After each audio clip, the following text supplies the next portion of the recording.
So these are the things that the anesthetist would be looking for: blood loss, tachycardia, hypotension, periphery, CVP, the cardiac output, stroke volume, pulse pressure variation during intermittent positive pressure, ventilation, preload responsiveness, low central venous O2, and raised blood lactate. So this should respond to a fluid bolus or volume therapy. So when do you use these goal-directed therapies? Which are the ideal cases or the classic cases? Major surgery with a 30-day mortality rate more than 1%. Classically for us is a radical cystectomy, or with an anticipated blood loss greater than 500 ml. Any major intra-abdominal surgery. Intermediate surgery means 30-day mortality 0.5 to 1% in high-risk patients. And who are these high-risk patients? Advanced age, history of cardiac disease, LVF, MI, CVA, or peripheral arterial disease. Any unexpected blood loss or fluid loss requiring more than 2 liters of fluid replacement, and any patients with ongoing evidence of hypovolemia. So these are the cases where you have to be a little more invasive and where more close monitoring and very individualized therapy is what is indicated. So you can use crystalloids or colloids. Both have their particular role, except that the colloids may expand plasma for a longer time. So it often depends on where you have been trained or which hospital you are working, but there is no clear-cut advantage over using one or the other, except for particular specific situations. So what's the most physiological is the RL or the Hartmann solution. You should be cautious in renal failure to use it because there is a high electrolyte load as well. And in liver failure also it should be used with caution. But otherwise, these are the standard solutions which have been used and which can be used in most cases. When you come to intraoperative blood loss, one important concept which I think we often don't pay any attention to is what is called the allowable blood loss. So often as surgeons and even as anesthetists, we may be too early to pull the trigger on a transfusion. And what you really need to understand is what is that patient's allowable blood loss. So that includes the blood volume into the initial hematocrit and the target hematocrit. You make the difference and divide that by the initial. So that would give you a target blood volume that can be lost during surgery before you even need to think of a transfusion. And the blood volume, which is this variable, is the weight into 75 ml. So generally, a lot more blood can actually be lost than what we think before we pull the trigger on a transfusion. So if your estimated blood loss during the surgery exceeds this, then definitely a transfusion may be needed. Or if the hemoglobin has fallen to below 8, these are the classic indications for a transfusion. Take into account the risk of further blood loss if the bleeding is ongoing, if it has been a rapid fall, is it associated with hypotension or other comorbidities like cardiac problems where your threshold to transfuse would be a little lower. So this is one concept of allowable blood loss, which I felt as a resident, I had no, idea about, and I think it's something I thought that they should learn. Moving on to the post-operative scenario, avoid IV fluids whenever possible. Ask the question, what are we giving these fluids for? Do we really need it? In maintenance fluids, push early drinking and oral therapy, enteric replacement. Consider oral before IV and even consider prescribing oral fluids. Tell the patient you need to drink this much during the day. And if you really need to resuscitate, again, use goal-directed therapy to maintain BP, pulse, urine output, and normal temperature. So the maintenance requirements of an adult patient include a sodium of 50 to 100 millimoles per day, potassium of 40 to 80 in 1.5 to 2.5 liters of water by a combination of any of the routes, oral, enteral, or parenteral. Additional amounts should only be given to correct deficits or continuing losses. And weighing, if possible, would give you an idea of the excess fluid that may be transfused. And this is we always do during transplant patients and recipients monitoring, but not really during other routine urology cases. And examine the intake and output charts. We are often let down a bit in terms of the nursing in those situations where it becomes a little tricky to actually calculate what has been the input and output. Then weigh the patient, assess all these factors, and then decide whether they actually need post-operative IV fluids. In cardiac patients, just we have a couple of slides on each high risk particular situation. So all patients should have some assessment of their cardiovascular risk, whether it's coronary artery disease, cerebrovascular disease. Erectile dysfunction can be an early sign of any cardiac problems. So patients who have a high risk surgery and a high risk of major adverse cardiac event definitely need a cardiology referral and further testing, while those with a low intraoperative risk do not require any additional testing except maybe a ECG and echo. During surgery in these patients, there is a need for more invasive monitoring. Often you will have an arterial line, central line. The echos would be more or less seen in all these cases. You have to avoid overload. Sometimes you give, in fact, early vasopressors to maintain the BP as opposed to giving more and more fluids. Even a load of more than 1 liter of normal saline in 24 hours provides too much sodium to such patients. So you have to avoid excess crystalloids.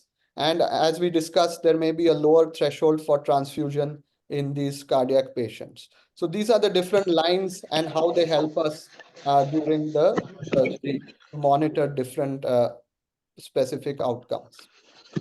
Diabetes itself is associated with poorer outcomes after surgery, and India being the diabetes capital of the world, I thought we should discuss a bit about this. Surgery causes an endocrine response which leads to epinephrine and cortisol, and then hyperglycemia, which the patients may not be able to respond to. So that puts them at risk for DKA if type 1, or hyperglycemic hyperosmolar non-ketotic coma in type 2. So close monitoring is needed, and we all know that wound healing and coagulation may be affected by high blood sugar. So it's important to identify the poorly controlled diabetics prior to surgery. HbA1c of more than 8 has been associated with longer length of stay after surgery. And if the sugars are more than 400, is what I found in the literature, you need to delay elective surgery. Emergencies, actually, this really doesn't matter. So diabetic patients, as we often do, should be scheduled earlier in the day to minimize the risks of sugar fluctuations. Monitor the sugar levels carefully post-operatively.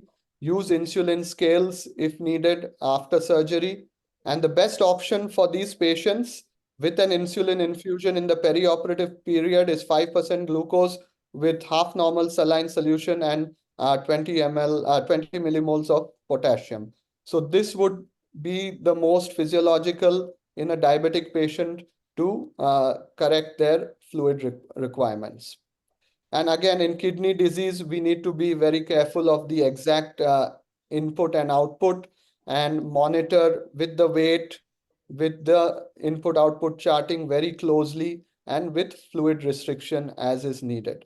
So this basically takes care of our fluids, intraoperative, preoperative, postoperative, and how to monitor, what do we aim for, and what are the special situations where we need to be a little careful about how much fluid exactly we need.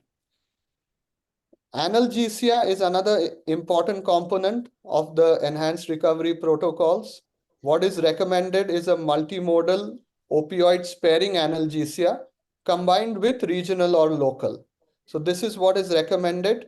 And for major abdominal surgeries, the ERAS does recommend a thoracic epidural, which avoids systemic opioids at a T10 level and for 48 to 72 hours after surgery. This has been shown in colorectal surgery to reduce ileus, promote recovery, and reduce cardiopulmonary complications. So this is the traditional teaching. It also shows that it has been used to decrease, it has been shown to decrease mortality as well as the risk of these cardiovascular and respiratory events in major abdominal surgery. In radical prostatectomy and radical cystectomy patients, epidurals have been associated with reduced blood loss, earlier recovery of peristalsis, and postoperative pain control. But there are no prospective studies for radical cystectomy. These are more retrospective studies. However, now that we are moving towards more and more minimally invasive surgeries, robotic surgeries, it was seen in one study that for a robotic cystectomy, epidural could be easily omitted, and the regular administration of NSAIDs and acetaminophen, basically paracetamol, was what was recommended. So when we are doing minimally invasive surgeries, probably the epidural is not that important as compared to the open surgeries. And tap block, which I think most of us are familiar with, where the nerves are blocked between the transversus and the internal oblique, which can be done intraoperatively. It can be done under ultrasound guidance as well. In terms of analgesia, paracetamol, contrary to what we think, is a very effective anesthetic, analgesic. It can be administered orally, rectally, or IV, and it's safe and effective, particularly in the elderly population, which a lot of urology patients are. And the analgesic benefits of oral paracetamol are likely to be comparable to those of IV, and they are less expensive and can be given at repetitive doses. NSAIDs, as urologists, I think we are very sensitive to renal function. So even in a mild or moderate, derangement of kidney function, we do not use NSAIDs rightfully, but they can be given safely for a short surgery, not in those with a normal kidney function. So, and they help us to spare the patient from any opioid administration. So you have to be careful that they are not used for a long term, because they are associated with an increased risk of adverse cardiovascular events as well as renal dysfunction. So paracetamol with or without NSAIDs along with the epidural should be the first line analgesia in major uro-oncologic procedures. So with this approach, we are able to minimize the use of opioids and discharge prescriptions of opioids. The problem with opioids are many. Acute, we know, nausea, vomiting, retention, constipation adds to ileus. It can even cause severe respiratory depression in up to 17% of cases. And in chronic problems, we see dependence and abuse, which is what we have heard a lot about from Western literature about the opioid epidemic in terms of abuse with these drugs. In India, they are hard to come by, but you may use patches, which also help to minimize this kind of addiction. And they are also very good in terms of their pain relief. Specifically for robotics and laparoscopy, the use of minimally invasive surgery has practically eliminated the need for opioids. It allows early recovery and mobilization.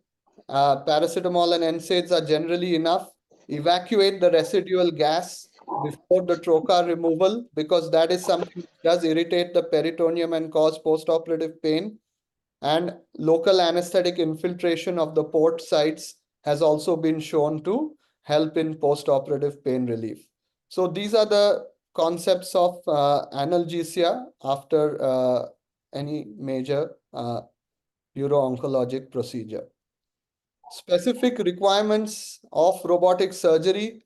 I thought these tables would be more easy to understand. So the first is the heavy and the bulky robot makes it difficult for the anesthetist to access the head and the arms of the patient. So they need to be very clear that they can see the face, the endotracheal tube. They can ensure the IVs are working after the arms are tucked. They may need longer extensions. They may need two IV lines in case one gets, because it's not possible to put it intraoperatively. Invasive lines may be needed only in high-risk patients. What is Common to most uro-oncologic procedures in robotics is the strip Trendelenburg, which may be needed in radical prostatectomy or radical cystectomy. And that causes a number of physiologic changes in the cardiovascular and pulmonary function of the patient. So careful preoperative assessment regarding the ability of the patient to tolerate this positioning, understand whether they have underlying lung disease, cardiac disease. The anesthetists have to be very uh, confident and clear about what they need to do during the surgery. And there should be a clear communication between you and the anesthetist in case of any problem. There is also a problem of displacement of the endotracheal tube. So you need to be, like we discussed, have the face visible and give them access whenever it's needed. Make sure the endotracheal tube is well secured. So in that position, there is also a possibility of compartment syndrome if it is for a long time, and also the pressure points which may get injured during the surgery. So you need to ensure the padding of these patients appropriately, and shoulder braces have been associated with those which are very hard with neuropathic injury. So you need to be very careful. Soft padding is what is needed, and ensure proper eye protection because it raises the intraocular pressure as well. So when the robot is over the chest and abdomen of the patient, this may cause, if any airway or cardiovascular events happen, it may delay intervention. So like we discussed, you have to ensure proper communication. And if needed, you may even consider simulating such situations before the surgery. Pneumoperitoneum itself is associated with a number of physiologic complications which add to all these problems during uro-oncologic procedures. So whether it is, again, hypothermia, venous air embolism, subcutaneous emphysema, even a pneumothorax can occur sometimes. And there are, of course, cardiovascular changes which increase the cardiac work, make it more difficult for the heart to pump, reduce the vital capacity, push the diaphragm upwards. In combination with Trendelenburg position, this makes ventilation as well difficult. So you have to be a little careful. The management includes warming the patient appropriately, remove the pneumoperitoneum when you're done, or if there's any problem. For a air embolism, which is a very rare complication, remove the pneumoperitoneum, undock the robot, hyperventilate with oxygen, place the patient in left lateral decubitus, and leave that patient in Trendelenburg and consider aspirating with a central venous catheter. Obviously, these are rare complications, but what is most important are the physiologic complications of pneumoperitoneum. And so you need careful patient selection and goal-directed fluid therapy in case, because the urine output may be difficult to monitor. Again, cardiac patients, consider preoperative consult for patients with heart disease, slow insufflation in patients who are more preload dependent, avoid too much crystalloid in a steep Trendelenburg, and if it's a reverse Trendelenburg, ensure adequate volume. Maintain an adequate MAP, means mean arterial pressure, with vasopressors if needed. So these are some of the ways to tide over the cardiovascular effects of severe pneumoperitoneum in combination with Trendelenburg. Similarly, respiration. Use the lowest possible peritoneal pressure to provide adequate surgical visualization. And there are a number of ventilatory settings which will help to improve the ventilation of the patient. So pressure control ventilation, optimized PEEP, and other ventilatory settings. Finally, I think the nervous system, Trendelenburg, you can raise the ICP and IOP. So you need, please, the anesthetists need to be able to monitor proper perfusion and consider neurologic consult for patients who are at risk of increased intracranial pressure or intraocular pressure. In our specific surgeries, in these positions, the monitoring of urine output is often not possible because the bladder is open to access the prostate in a radical prostatectomy. The ureters have been cut in a radical cystectomy. Urine output may be difficult to manage.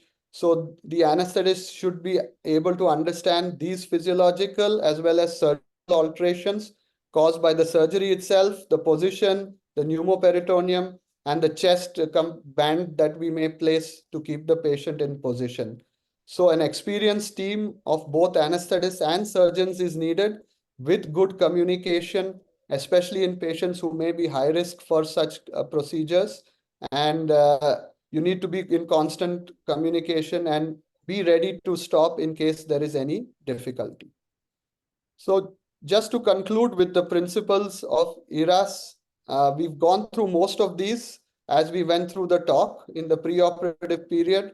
It's the pre-admission counseling, smoking and alcohol cessation, nutritional therapy, and building up the patient before surgery, thromboprophylaxis, clear liquids, carbohydrate loading, and antimicrobial prophylaxis, and prevent post-operative nausea and vomiting starting in the preoperative period. Use of minimally invasive surgery, neuraxial anesthesia in case there is open surgery, optimized fluid therapy, and active warming will help the patient to recover during the surgery. And in the post-operative period, it's more or less similar. What's important is early NG tube removal, early oral nutrition, and try the maximum to prevent post-operative ileus, because that is where the patients may end up spending a long time in the hospital. Mobilize quickly. What is important is the new drug alvimopan, which I think most you may get in your MCQs. It's an opioid mu receptor antagonist, which is given orally 30 minutes to 5 hours before surgery and then twice daily till discharge. It's not available in India. We used to use it in the US, and it does help in reducing the ileus after surgery. So the benefits of ERAS are what we have just discussed. We want the patients to recover quickly, not to be overloaded with fluids, and that will allow a faster discharge and reduce length of stay. However, when just to go through the caveats of ERAS protocols, if you go through the absolute literature of it, not all these recommendations have a very high level of evidence, and a lot of them are based on retrospective studies. There is not many randomized trials that are found which demonstrate the actual benefit of ERAS. And one study which is there in radical cystectomy shows that in using norepinephrine combined with the restrictive fluid helps to reduce intraoperative blood loss and the rate of blood transfusions in radical cystectomy. On the flip side, if you are too restrictive with your fluids, there's an increased incidence of surgical site infection and acute kidney injury after radical cystectomy, which was shown in this study in 2020. So you have to be very careful to balance too much and too less. So like we discussed, no randomized study has actually shown reduced LOS and complication or readmission rates. There are many components. It is a little bit complicated to follow. And in India, especially where the patient doesn't mind staying a couple of days extra in the hospital, rather than having difficulty from the house, it may not be that we are in such a hurry to get them out of the hospital. So use your common sense, use the goal-directed therapy, and be very judicious in which patients you want to try to be very aggressive in terms of the ERAS protocol. So we'll just conclude. The intraoperative fluid management is not one size fits all. It needs to incorporate the patient and the surgical factors into decision making. Use goal-directed therapy. Consider these invasive monitoring for complicated patients and long surgeries. Analgesia plays a critical role in the enhanced recovery protocols. Robotic surgery has many specific requirements in perioperative management. A good team and an excellent communication between the surgeon and the anesthetist are very important. So ERAS protocols are complicated, but they are a step in the right direction. simplify your local protocols and use common sense and tailor it to the patient in front of you. Don't just try to use things because it's written somewhere. So if there is, I would like Sanjay sir and Raghunath sir to uh, give their comments, and then we can probably move on to the cases. Okay, thank you very much, Vivek. I'm just going to ask a few questions just to Yes, sir. clarify. So in diabetics, because we don't tend to follow the insulin sliding scale, just because they have to be on IC to be doing that, at least in some hospitals. Okay, Right. so what is the baseline IV fluids I can give in diabetics? So the 5% dextrose with 0.5, I mean half normal saline, But that is, I just saw that, but yeah. the sentence before that said for patients who are on insulin drip, this Hmm. could be an IV fluid. That's why I'm saying Okay. they're not on an insulin drip. So what should be a baseline one then? Going back to normal saline? Normal saline is good because if you're not going to be able to monitor and give the insulin, then I think normal saline would make the most sense Okay. because that's not going to affect the glycemic control of the patient. And also, a lot of them are very dehydrated. So you will be able to rehydrate them in that situation. I generally do put a sliding scale for the patients post-op. It's not that difficult. Only thing is you will keep getting questions from the staff that patient is NBM, should I still give him insulin? Mm. But if the sugar is over 200 or 250, they do need that 6 units or 8 units as a scale SOS As on the it. sliding. So Yeah. so normal saline would be the backup Yes, sir. one. Yes. Second one is where would Hartmann's or Ringer lactate score over normal saline? So let's say for my routine case, a partial nephrectomy or a radical nephrectomy or a prostatectomy, who will be eating the next day. Yes. Right. What should be the fluid that I can prescribe for a diabetic and for a normal non-diabetic? Non-diabetic is a bit rare in India, but a diabetic, what should be my standard prescription? What should be my prescription in a diabetic? So in a diabetic, I think normal saline, like we discussed, would probably be the safest. Uh, And expecting that the operation has gone fine, around Fine. 100 to 125 ml an hour is fine. Yes, sir. So Okay. that's what I generally do is 80 to 100 depending on the weight of the patient. Mhm. And for For diabetics, for so non-diabetic, non-diabetics, I give alternate normal saline and RL. So one is means each one is after the other, and the most physiological is RL, but you have to be careful in cases of because a lot of these diabetics do have a borderline kidney function as well. So you have to be a little careful in those with kidney problem, liver problem. So those are the patients where you're RL. worried because of the potassium in it. Yes, sir. Yeah, Okay, potassium. that's one. So diabetics normal saline. Otherwise, it is normal saline alternating with ringalactate would be what you would from whatever literature you have read. Yes. Then the second part was fluid bolus is what you have mentioned. What constitutes a fluid bolus? 500 ml, 250 ml No, given over what minimum time period? 200 ml is what constitutes a bolus, and Given over what time period? as fast as possible, depending on Okay. the So yeah. 200 ml start and Start. then see what happens. Yes. Yeah. Okay. Yeah. This transesophageal monitoring, though it is there, I have Right. never seen either in UK or Yeah. in India. Yes. I, So right. generally we tend to go by the arterial line and if required a central venous line. Right, sir. Generally those are the two ones that are available. Correct. And Other they also sometimes screen the IVC and see the filling and that, but that they do it without not transesophageally, but they do it through through the chest. Okay.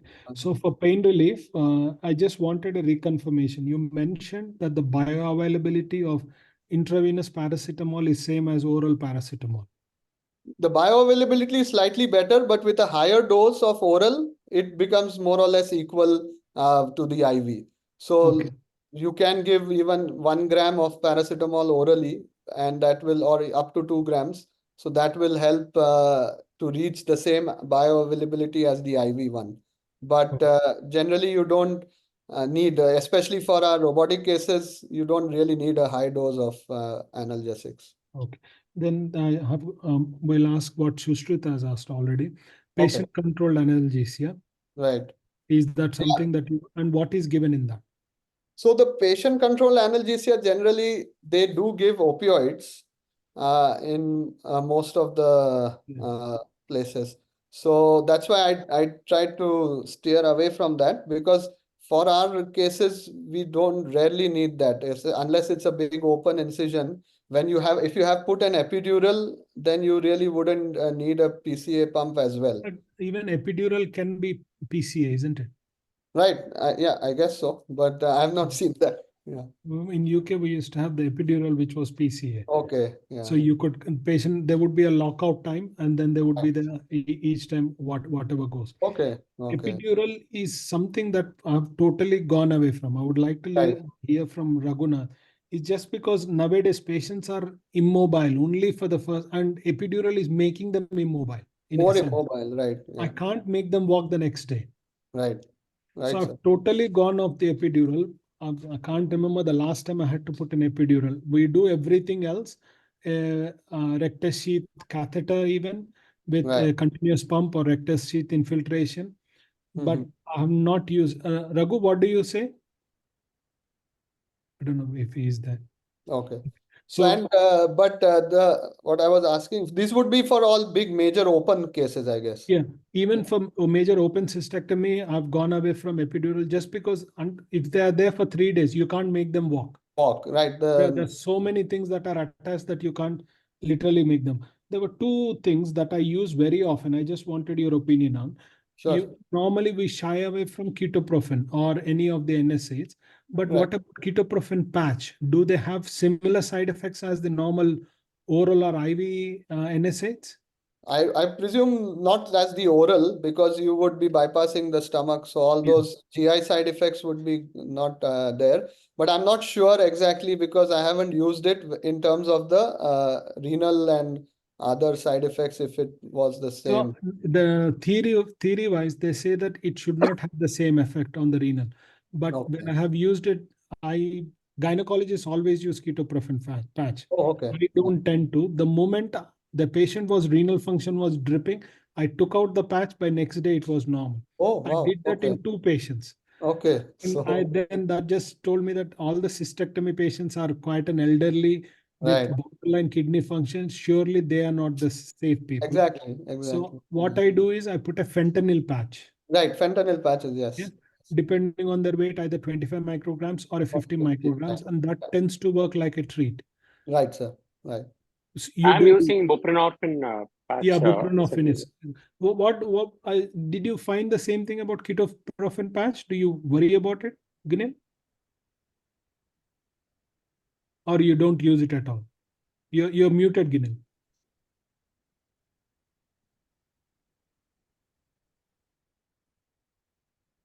I'm not using at all. Ketoprofen, I am not using at all. Buprenorphine, I am frequently using. All major surgeries, our anesthesia team usually put the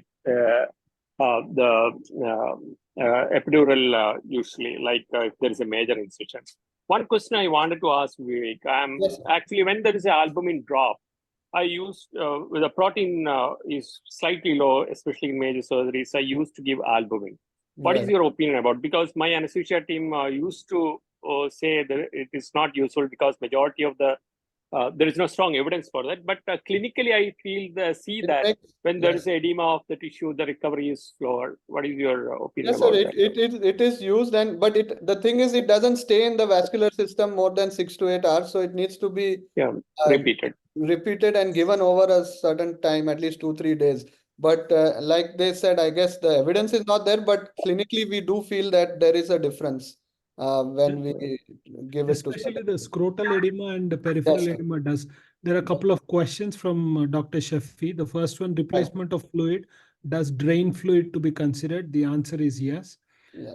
Yeah. Especially, let's say you do a radical nephrectomy and there is milk that is pouring out, Of they course. lose a huge amount of protein.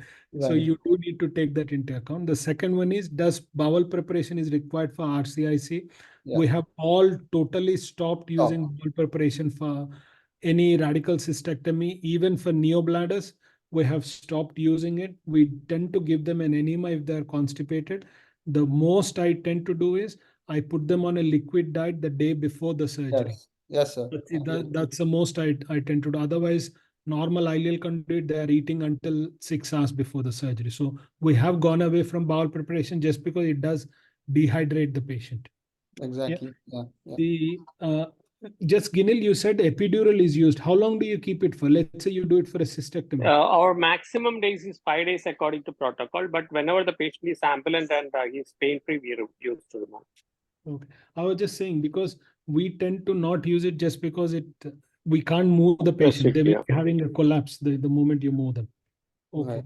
So I've asked that what is for the standard radical prostatectomy? If they are unwell patients, you shouldn't be doing a radical prostatectomy. That's a straightforward answer. Yes. What is your standard monitoring? Intraoperatively, I think most patients, intraoperatively, they just have one IV line and they have the BP and the monitor. That's BP it. external monitoring or External arterial line is very, very rare unless there is some cardiac history in the past. Okay.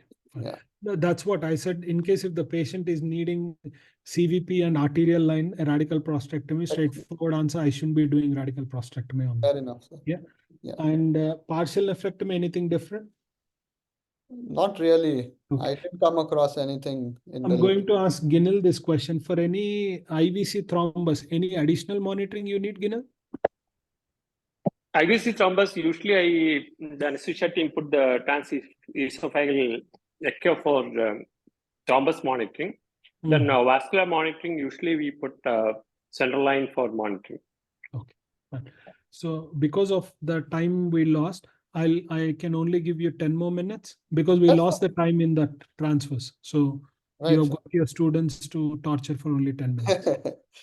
So are they all logged in? Sushrut, Gina, Shardul and Sneha? Yeah, Gina was talking intermittently. So I know. Oh, okay. That was her. I Okay. could see that. Okay. So this is just our first case. We have just run through them quickly. There's a 55-year-old guy with a 30-pack year of smoking and recently detected diabetic, 8.5 HbA1c, large BMI, 34. No cardiac history. He needs a radical cystectomy robotically in the next 2-3 weeks. So what pre-operative evaluation would you consider in this case, and what counseling would you be needing to do? So I'll start with, I think Shardul is there? Oh, yes, I'm here. Yeah, go ahead. Tell me. So in this patient, it's a major surgery. He's got multiple comorbidities. He's still young, but what would you want to check pre-operatively? Okay, so his HbA1c is quite high. Right. His BMI is also high. Right. And that might also interfere with his post-op recovery and wound healing. Yeah, that's the least of our problems. What else would you want? Means what all tests other than the routine blood and urine X-ray test would you advise pre-operatively for him? So we'll send a fasting and a postprandial. We'll see how much the sugar is right now. Yeah, and forget the sugar. In terms of his smoking, BMI, anything else you want? What about cardiac evaluation, PFT? So he's a smoker, so it would be wise to get a physician on board, especially a respiratory physician. We can do a PFT to see if it's normal or not. The patient might need some sort of intervention before planning for the surgery. So yeah, so this fits in one of the high risk cases. High risk cases, definitely, High yes. risk surgery as well and a high risk patient as well. So with a possibility of a event of more than 1%, so you would need some kind of cardiac evaluation. Yes, sir. Echo, Even though he has no cardiac history according to his but he's got a lot of risk factors. He's a doctor, he's a diabetic, he's obese. So I think that's and he's planned for a very stressful major surgery. So I think that would be important to get involved, investigated. The next thing in terms of the counseling pre-operatively, if he can lose some weight, it would always help, but unlikely within 2-3 weeks. Yes, and to stop smoking immediately. So that's one thing I wanted you to come out with, that smoking has to be stopped. That would always be improve his recovery. You can give him a spirometer even from now, which would help him to improve his function before and after surgery. Okay, I'm So- just going to ask Gina just to wake Right. her. Yeah. Okay. In the interim, that there is an anonymous attendee who has asked, what is your empirical antibiotic in RCIC, Vivek? So I just use Monosef and Metrogyl for 2 days. That's it. Okay, so you got the answer. So Gina, when would you say, okay, this patient actually should be having an open cystectomy compared to robotic cystectomy? What in your preoperative evaluation will make you think? She doesn't want to talk to me. She doesn't want to talk to non-Mumbaikas. Gina, are you there? Are you muted? Yeah, they're muted, I think. Okay. Gina, can you unmute and then, or maybe she's stuck in something. Okay. Who else is there? Sneha? Yes, sir. Yeah, hi. Hi, sir. So what would make you consider doing an open cystectomy compared to doing a robotic cystectomy? Let's leave the financial thing aside. Right. In the preoperative evaluation. So the patient is obese. So his abdominal obesity will be more. Maybe he's at a higher risk for the pneumoperitoneal compartment syndrome, and he may not be fit to undergo a prolonged surgery. Yeah, and there could be a difficult port placement.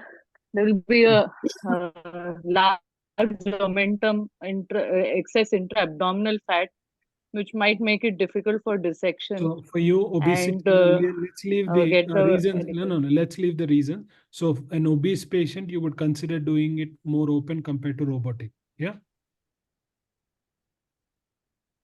Could be, but also in his case, we'll have to consider that there will be a lot of abdominal fat. So even for an open wound, there will be, I mean, it will be a lot of layers. Okay. For us. We'll require more, larger wound or more Okay. traction. I'm going to ask you, which one is more safer to do? As somebody who is a pulmonary cripple, to do robotic compared to open, compared to obese, which one is safer in either of those, in your experience? So me, sir, or? Yeah, in your.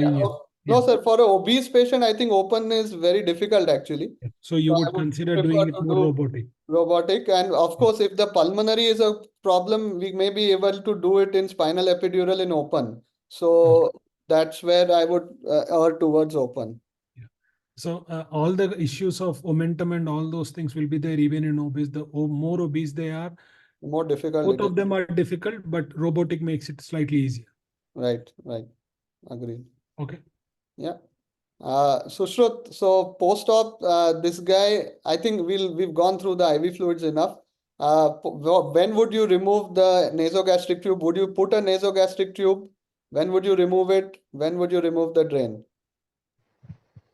Sir, nasogastric tube isn't needed in most of the cases, sir, in minimal access surgeries, unless it's upper gastric. Like for urological cases, usually it's not needed. If it is put, for example, in a radical cystectomy, we might keep it for a day. Maybe post-op day 1, we can take it out if there is no aspiration, no drainage from there, and we can assess, sir, depending on the amount of drain. If there is a large amount of ileus, we might consider keeping it for another days.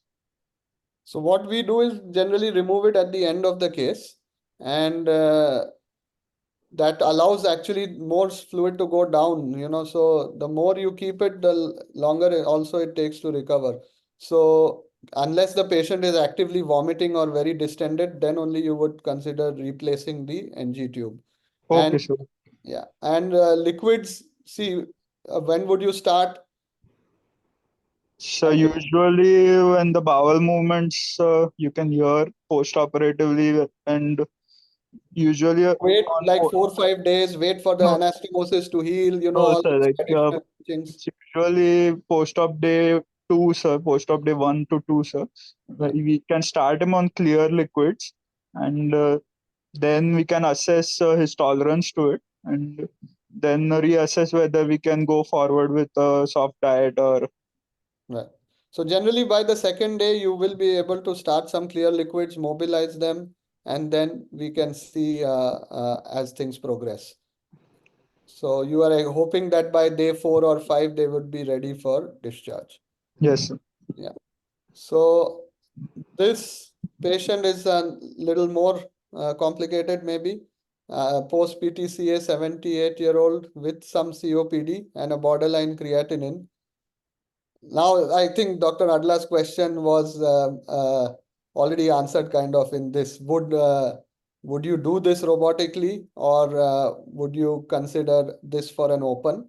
I think probably if the COPD is very bad, we would definitely consider this for an open surgery. For And whatever reason, they tend to be thin. The severe COPD yes, patients tend to be thin. that's true. So that also makes our life a little easier. So that's why so that was, so we've answered this question. And the analgesia, I thought this would be a good patient to discuss the analgesia. Is Gina available now, or Still can't be bothered. no? Yes, sir, I'm available now. Yeah. Sorry. So tell us, for this particular patient, the analgesia, suppose we've done this open, it's a radical cystectomy, you've seen his history. What would you consider? For analgesia open. Yeah. Non-opioid only. Yeah, And COPD so the COPD doesn't really make a difference for our makes analgesia, a difference. except for maybe respiratory depression is if you're thinking that way, I don't know. Yes, sir. And patient controls, patient controlled overnight and then But titrate patient after control, like we post- said, is often opioid, so we may not want that. But you would, what about what we talked about, which is the epidural? epidural, yes, sir. Yeah, so an epidural, and would you consider NSAIDs in him?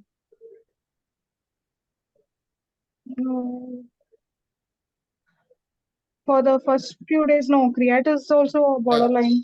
Correct. So Monitoring that's the creat. yeah. So this is his baseline. It's not going to get better than this. If anything, it will get worse than this. So Yes, sir.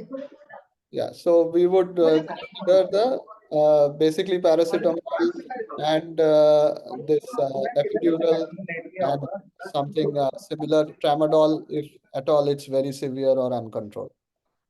Okay. So I think that's it for our Okay. cases. Thank you very much. We are exactly on time. Thank you. I have learned a few things, so hopefully other people have learned. And this was a very soft topic, so thank you very much for making it interesting and keeping the people interested for about 60 minutes. Thank you. Thank you, sir. Thank you all. Thanks for your company. Raghu, thank Thank you. you. Thank you. Excellent. Thank program. And sir. we will have a next one on the 20th of March. It will be non-surgical management of solid enhancing renal masses. Professor Vedang Murthy is going to spearhead that one. 20th of March is going to be the next. So Wednesday, 7:30 to 8:30. It's again back to basics. Thank you. Thank you, sir. Thanks Thank for you, sir. Thank you. Thank you. Thank you so much.